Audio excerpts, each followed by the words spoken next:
జీనక్స్ seeds వారి champion Tej అండి. ఒకసారి చూడండి కాపు ఎలా ఉందో, చాలా చిక్కడి కాపు. కాయ రంగు కూడా చూడండి ఎలా ఉందో,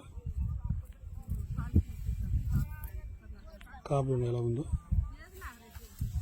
కింద దాకా కూడా సైజ్ అనేది తగ్గకుండా వచ్చిందండి. చూసే రైతు ప్రతి ఒక్కరు గ్రహించాలి. కాయ సైజ్ చూడండి ఒకసారి, రంగు కానీ క్వాలిటీ కానీ ఎలా ఉందో చూడండి. పై దాకా నుంచి కింద దాకా ఒకటే సైజ్ అండి, మంచి రంగు ఉంది, చాలా చిక్కగా కాపండి చూడండి.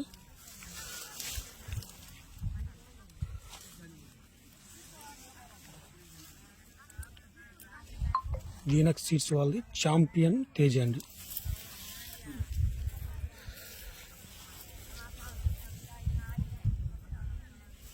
చూడండి సైజ్ ఎలా ఉంది.